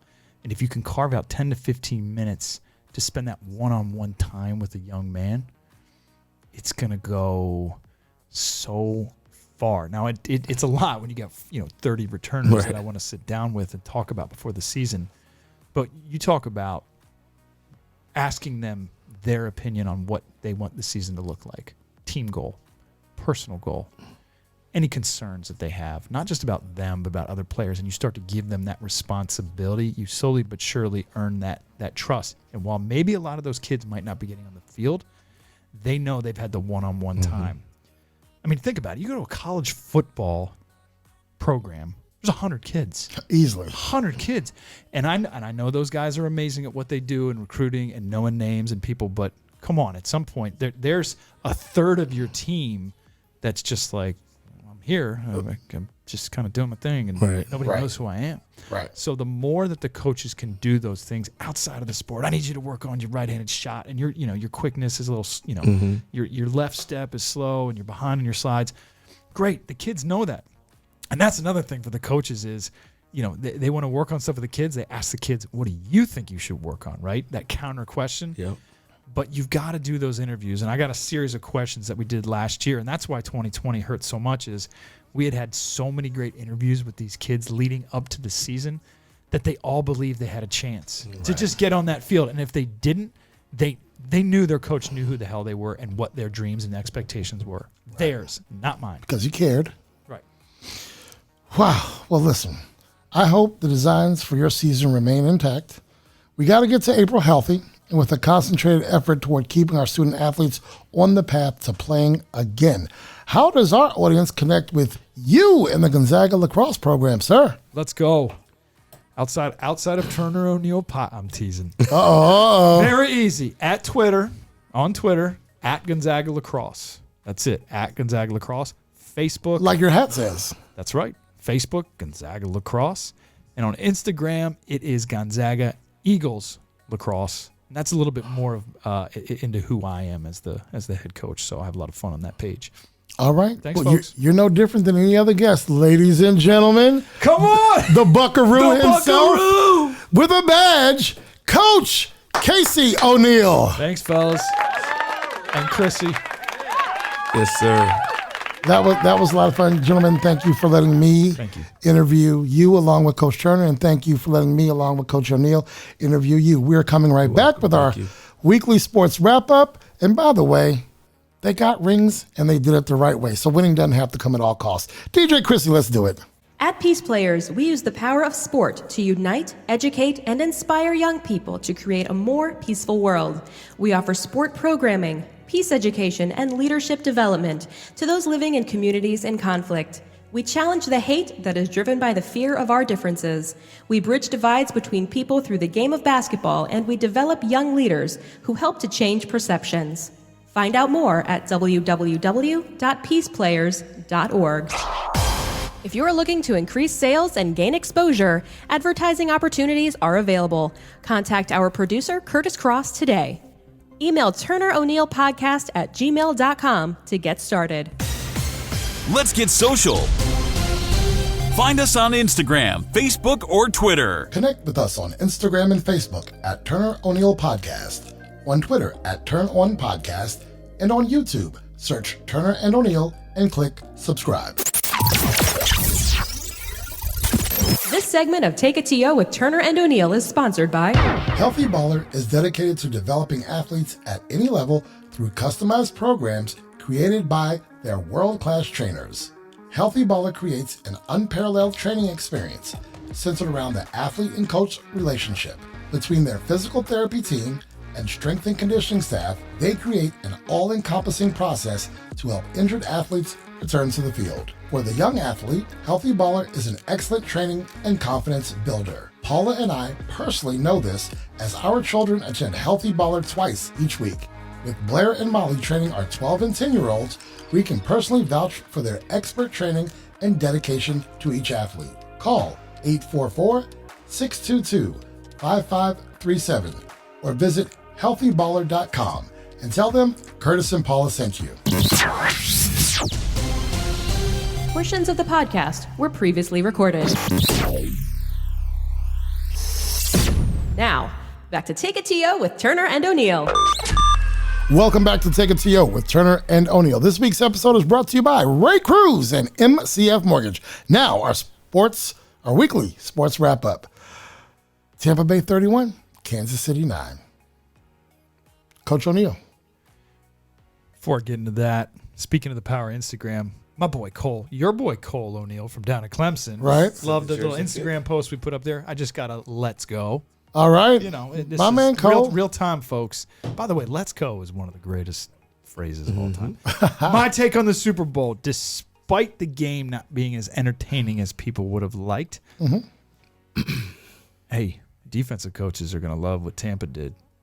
Defensive coaches, defensive line. Look, that game was won on, and you said this today, I go back to the offensive line, but to see Gronk, see Brady, Leonard Fournette, 9 points. People are complaining about the penalties, but 9 points is 9 points. That's all the Chiefs could come up with. I've never seen Mahomes run that much. And the best part, my boy, country music star Eric Church, and Jasmine Sullivan singing the national anthem, the collaboration, little R&B and country music. What a beautiful national anthem. That was really It's like good. Middle America, like Springsteen. You're looking at it now. No, I'm not. No. I'm just taking it back to what you Man, said. it had all the good feelings there. I'm happy I changed my prediction to Tampa Bay winning last week. I don't know how close my score is. I got some stuff coming up. Okay, all right. Coach Turner's take. As I talked to you about today, Yes. I thought the game was won by the Lions.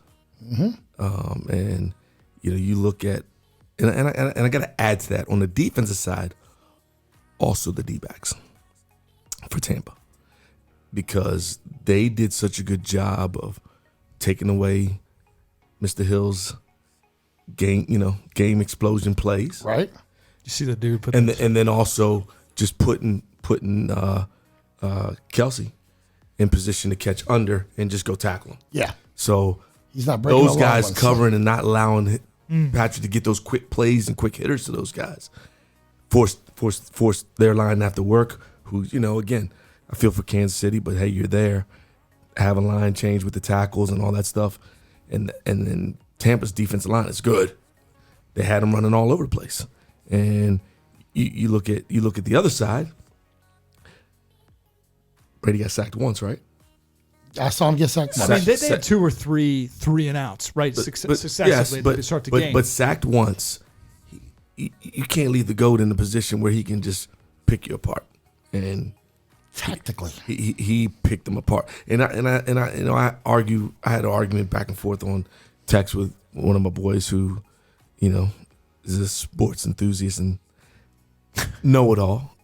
I still love you, but you know who I'm talking about. That, started getting into our Washington football team, how great we did against Tampa. Man, that's one good game, one good night. Las Vegas Raiders. That has nothing beat to do with Chiefs. us being that damn good. Right? And I truly believe that, like, people sit there and say,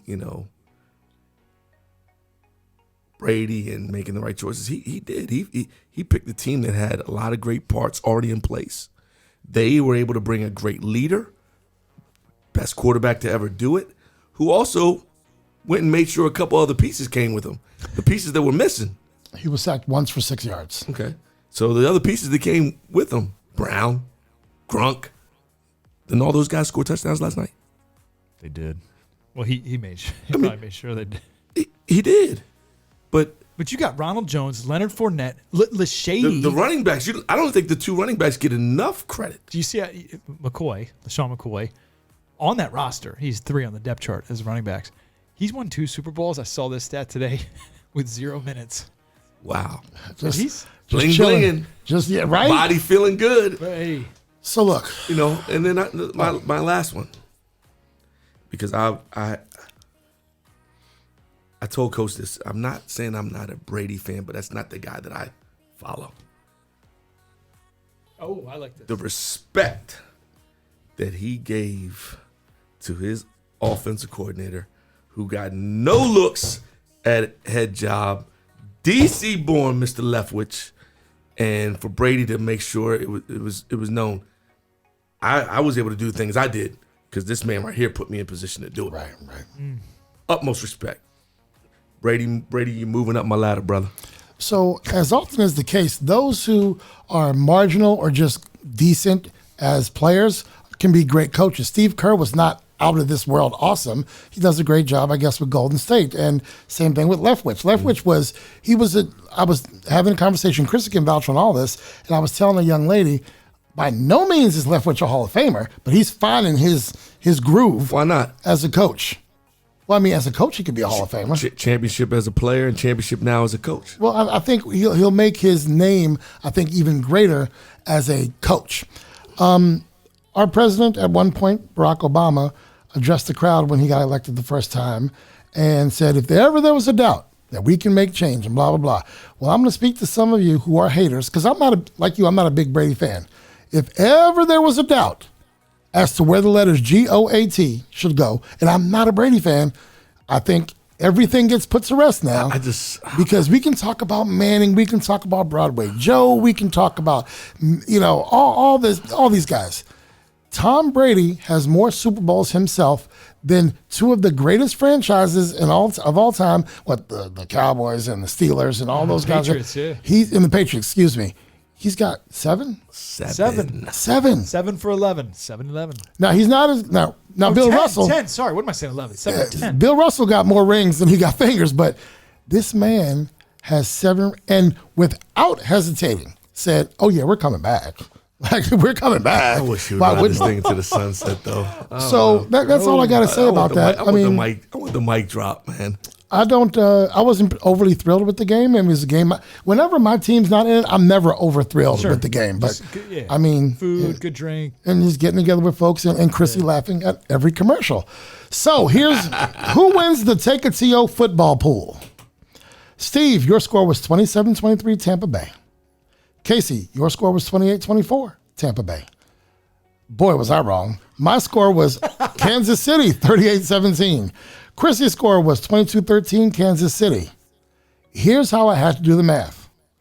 I took whatever your difference was in what the team you said scored and whatever difference yours was, all of us, the difference in points from what you said and what it actually was 18. The difference in what I said it would be and what it was 43. The difference in what Chrissy said was 31. The difference in what you said was also 18. You guys tied in terms of, so do y'all want to split the money? Do I ask a trivia question to go double or nothing? What happens here? Because there's supposed to be $5 here for somebody. You both were off by 18 points, 27-23 and 28-24. Because I think he picked the score you liked. Give it to Coach. No, give it to the vet. The Grizzly. Give it to Coach. Give it to I Coach. said I was going to put $2 in, so I'm going to put $2 in. Chrissy, you got to put $1 in. Give it to Coach. You got to put $1 in, and you got to put $1 in, and whoever gets that money, you can't put the $1 in that I just put in. That stays in the pot for now. You give it to him. Oh, he's going to. Okay. Give it to Coach. So, he's going to make it rain. Is that what you're going to do, Chrissy? You don't have $1? Come on, man. Just leave it there. All right, Chrissy's going to owe you that $1 when the show is over. I mean, not on me. So now let's move into the rapid fire topics. Let's go fast. Hall of Fame inductees, Charles Woodson. What you got? Let's go. Yes. Thumbs up. Coach Turner. Oh, thumbs up. One of my favorite ever. Calvin Johnson. Big thumbs up. Megatron, baby. Megatron, baby. Yes. Tom Flores. Couldn't tell you. He's a damn good coach. Yeah, he was. Drew Pearson. Damn cowboy. Yeah, forget it. Very deserving of it, but Yeah. thumb down as a Cowboy. John Lynch. He's deserving just of the name, but I will say the name got him to where he is. But he was a dude. He was a pretty bad dude. Right. Another Super Bowl winner with the Bucs. There you go. Al Faneka. Lineman, right? Lineman for the Steelers and a couple. I'm only putting him in there because one of my friends said a lot of people listen to your podcast at DMV or Steelers fans. You got to mention him, so his name got in there. All right. So Al Faneka, way to go, fella. Thumbs up. Way to go, fella. You got a big bronze bust, and no one knows who you are, sir, unless you're from this Pittsburgh. poor lineman. Damn. And did I forget anybody? Oh, no. He deserves it. He's well deserving. The second GOAT, maybe? Peyton Manning? He's a bad boy. Bad dude. Yeah, he is. Omaha. That's all I have to say. All right, Derrick Henry, Offensive Player of the Year. We hold said on. that in mid-season. I got to switch on that one. Okay. I want to switch. I want Derrick Henry MVP. I want Aaron Rodgers Offensive Player of the Year. Aaron Rodgers. Okay, we're talking about the NFL honors, and this is the way it went down. So I know that's how it write went the scripts. down. Producer, I I'm know producer. how that's went down. Don't give me no microphone. If they Switch switch it up. the Play the awards, song. if they switch the awards, I could go. I would. Right, no, I think- Okay. Okay, go for I it. thought he had an MVP season. So Derrick Henry, Offensive Player of the Year. Oh, thumbs up. All right. Coach of the Year, Kevin Stefanski, who coaches Johnny Manziel, right? Cleveland's coach gets Coach of the Year. I disagree. And I think there's three other better candidates deserving. Number one, won the Super Bowl last night. that's what I would've given it to. Reason being is you bring in Tom Brady, Antonio Brown, Gronk, all these different faces. And not only were they 7-5 at one point, they've won 8 or 9 in a row. And again, it's not because you win the Super Bowl; it's how he did it and how he managed that group. Thank you. There you go. The Managing keyword I the was gonna say. personalities. Managing the Yep. group. I would also say, real quick, I'd also say Sean McDermott taking the Bills to the AFC Championship game and the way they've built up. And I think Ron Rivera, even though they're 7-9, he probably didn't deserve it, but did a better job. Stefanski, whatever. It's just clean. I would agree with you. All right. Chase Young, Defensive Rookie of the Year. Damn right. Yeah, man. Baby. 99. There you go. Alex Smith, Comeback Player of the Year. That was easy. 49 votes out of 50 Yep. for him to be the comeback player of the Who's year. the ass? One Bama. Who's the ass? One Bama. Right. Voted for Ben Roethlisberger because his elbow was hurt. In Ben 2019. Roethlisberger got more is that steel guy? and titanium in his body than anybody. He stays getting hurt. The moment Alex Smith walked from that white sideline, that white chalk onto the field, he won that award, right? Yes, sir. Aaron Rodgers, MVP. Yes. And I know you guys said we could switch him, but he was a monster this year. He was huh? a monster. He's a beast. All right, Kevin Durant has to sit 1 week after being in contact with someone 3 times who returned an inconclusive COVID-19 test. Do you know who that person was? Oh, no. No, he was riding in the car with them 3 different times in the same day. Neither one of them were wearing a mask. And that person had an inconclusive test. That's who the person was. I think a driver, so I don't know. I don't think it was anything, under board. It was above board. But yeah, 3 times, and they broke protocol, and now, Hey, the rules are the rules are the rules. All right. Well, Chrissy, I didn't give you a cue on this one, so let's go to break, and we're coming back with the final word in our weekly quote. Be sure to listen now at Apple Podcasts, Spotify, Buzzsprout, iHeartRadio, Amazon Music, or Google Podcasts. Download the app and subscribe to the podcast so you don't miss an episode of Take a TO with Turner and O'Neill. Become a friend of the program. Friendship contributions start at just $25. Each contribution helps to fuel Take a TO with Turner and O'Neill. To find out more or make your contribution, go to www.turnerando'neill.com and click Become a Friend. Building your brand is an important part of your business growth. By advertising with Take a TO with Turner and O'Neill, you'll gain the exposure and brand recognition behind our podcast. In Season 1, we reached a total of more than 100,000 listeners, viewers, subscribers, and website visitors combined.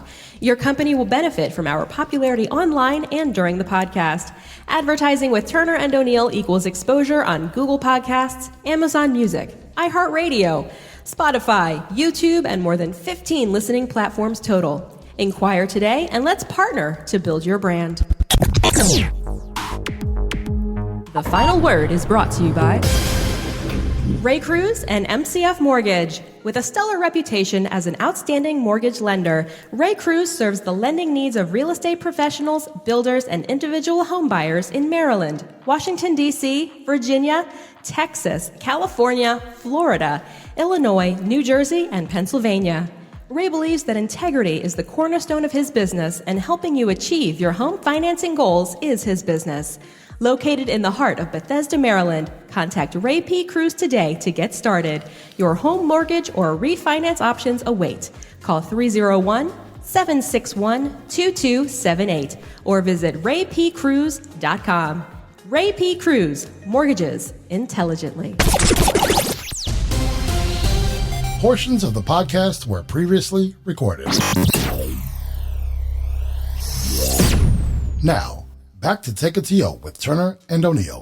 We are back, and now it's time for our final words, some thanks, and of course our weekly quote this week offered by me. Become a friend of the program. To do so, go to www.turnerando'neill.com and click Become a Friend. If you'd like to build your brand with our audience of thousands on 15 podcast platforms, YouTube, and via our social media platforms, go to www.turnerando'neill.com and click Partnerships. For as little as $25 per episode, your brand can be represented here on Take a TO with Turner and O'Neill. If you want to connect with us socially on Facebook and Instagram, it's Turner O'Neill Podcast. On Twitter, it is Turn On Podcast. Lately, I have been tweeting during the show so people can have a live look of what's going on. So check us out on all those social media platforms. And to date, Hollywood over there gets more likes than anybody else. So please subscribe to our YouTube channel. Take a TO with Turner O'Neill. Just search us. We'll be there. Follow, like, and add. Spread the word. We're on Spotify, Google Podcasts, Apple Podcasts, and more than 15 podcast platforms, plus YouTube. Feel free to email our show with questions, comments, and content ideas. We can't promise we'll use them all, but please feel free. We like to hear what you have to say. You are our listeners. Perhaps we'll read some questions on the show. Before we sign off, thanks to you, our audience. We are truly humbled that you choose to take a TO with us each week. I must thank our engineer, DJ Chrissy, you two gentlemen, Coach Turner and Coach O'Neill, as well as Paula. Thanks to our donors, sponsors, and partners, we do encourage everyone in our listening and viewing audience to support those who support us. DJ Chrissy, before we go, any final thoughts?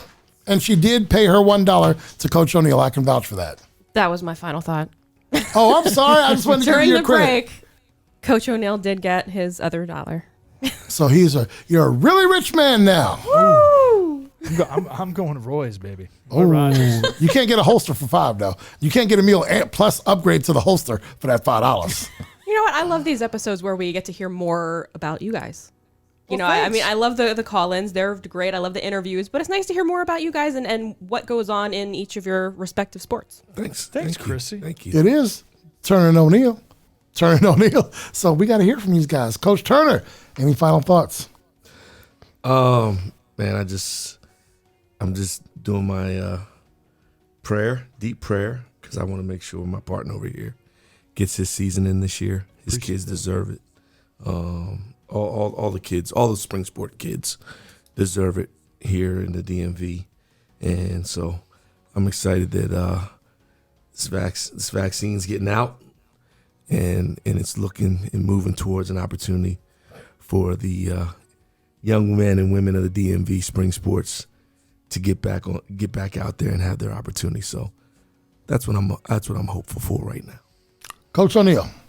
Coach Turner, thank you. I appreciate that and your thoughts, and for our group and of course our friendship. Thank you, Kurtis. Thank you, Chrissy, and just to the folks out there, like you said, back in July, right during all this hectic craziness, we did something. We started something. So folks out there, they're still hurting. They're still down and out. Go start something. Go do something. Yeah. Don't wait to care. Don't wait to care. Go get after it. You are walking right into my quote. This week's quote is about failure. A failure today is not a failure forever. Set a new goal, dream a new dream. Get back in the game and do not quit. Failure is not the opposite of success. It is a part of success. DJ Chrissy, pull the plug. Take a TO with Turner and O'Neill would like to thank our advertisers. Our premier partner, Ray Cruz and MCF Mortgage. Our partners, the Tamara Cusick Team, Dynamic DJ Entertainment, Healthy Baller, and Insurance Alliance Group, LLC. Our sponsors, O'Neill Development, LLC, Next Level Lacrosse, A Squared Home and Office Solutions, Collins Funeral Home, and Peace Players International. Our donors, Winsight Media, Gene the Barber, Body and Beyond Wellness, and Justin O'Neill. Take a TO with Turner and O'Neill is produced by Kurtis Cross and engineered by DJ Chrissy. All material is the exclusive property of the podcast and may not be copied, rebroadcast, or used in any way without the written consent of the podcast. The views, ideas, and commentary of podcast guests are solely their own and not necessarily endorsed by the podcast. You may submit questions, podcast ideas, and commentary to turneroneillpodcast@gmail.com. No compensation is offered for submitted material. Should we choose to use your idea, comment, or question, you agree to your likeness, social media identity, and/or information being used on the podcast.